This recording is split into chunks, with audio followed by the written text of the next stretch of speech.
Shabbat Shalom, nous reprenons, on a eu des petits empêchements ces dernières semaines, nous reprenons Ezra Hashem et espérons très régulier.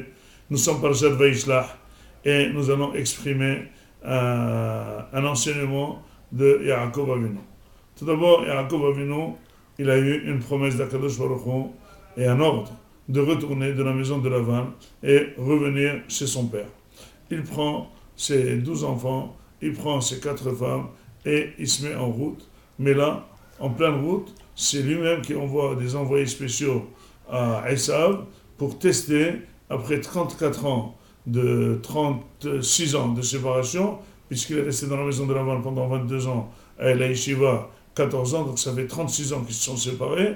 Il a envoyé des envoyés spéciaux pour voir quel est son état. Est-ce qu'il va tout de même faire la paix ou il veut faire la guerre?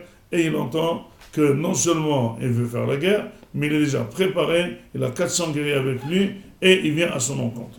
Et là, Yaakov rentre en panique et il se prépare. Il se prépare à 3 choses, disent Hachamim, il se prépare à la guerre, il se prépare à la paix en donnant une offrande, un cadeau à Yaakov Avinu, il se prépare aussi en priant. Quelle prière il est en train de dénoncer? Eh bien, il dit tout d'abord une introduction à la prière. Cette introduction, ce qu'il dit, Hashem Elokei Abraham Elokei Yitzhak, Hashem, Haomer Elai Shuv le'artzecha molatecha ve'eti va'imach. Il prononce le Dieu d'Abraham, le Dieu de Yitzhak, son père, et il dit le Dieu qui m'a promis de revenir chez moi. Ça veut dire, étant donné que tu m'as enlevé de la maison de Lavan avec une promesse de revenir, j'espère que ça va bien se passer, puisque tu m'as promis ve'eti va'imach. Je vais te faire du bien. Et ça, c'est l'introduction.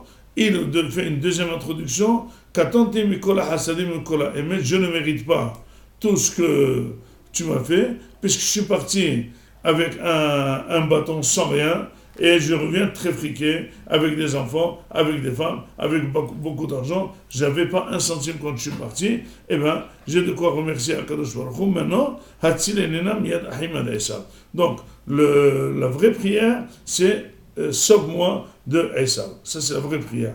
L'introduction est 2 choses. Ça veut dire, c'est toi, le Dieu d'Abraham, Yitzhak, et qui m'a ordonné de revenir chez moi et que tu vas m'aider. Deuxièmement, je ne mérite pas tout ce que j'ai.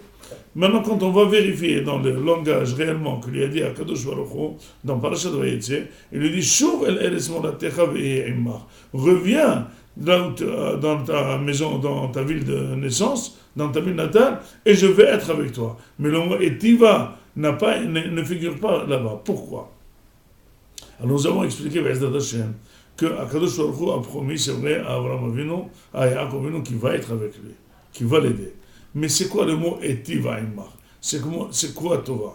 Eh bien, il faut savoir que quand quelqu'un reçoit quelque chose d'Akadosh Baruch Hu, il y a 2 possibilités de réagir.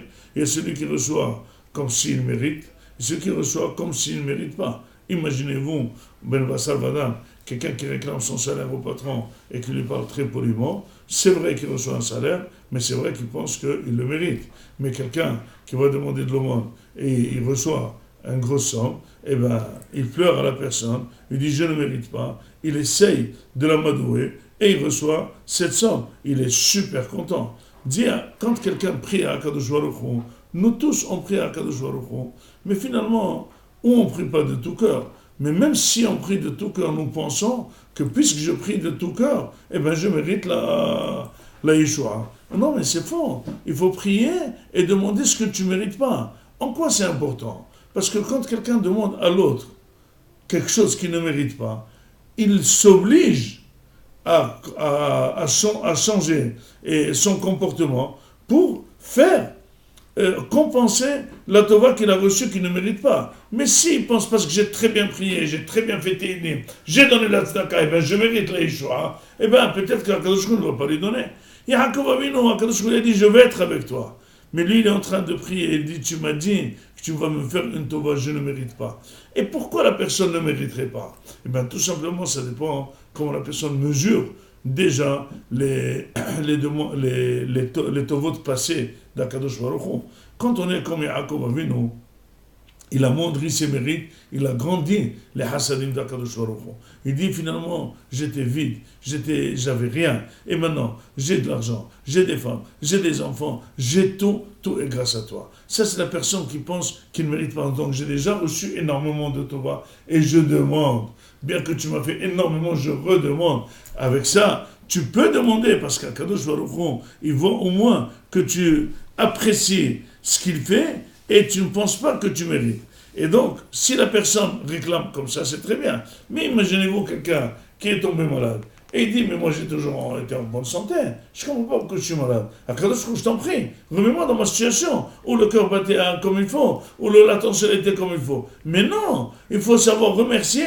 Qui a dit que je devais être en bonne santé? Akadosh Baruch Hu, qui m'a donné de la santé que je ne mérite pas pendant 50 ans, qui m'a donné de l'argent pendant 60 ans, qui m'a donné ça, et je ne le mérite pas, je demande encore une tova qui n'est pas méritée. Si cette prière, elle est faite avec cette intention, alors là, elle peut être exaucée. Et c'est ce que nous apprend à Yaakov Avinu, à nous tous, sachant que pour faire une vraie prière à Mikola Lev, d'abord, apprécier ce qu'on a, valoriser ce qu'on a, et ne pas lier nos mérites à ce qu'on a déjà plus que nos mérites. Donc on doit être honté, on doit avoir très honte d'avoir redemandé, et cette honte va nous aider à améliorer notre comportement dans la Torah et dans les mitzvot pour faire le maximum, plus qu'on en peut. Shabbat Shalom.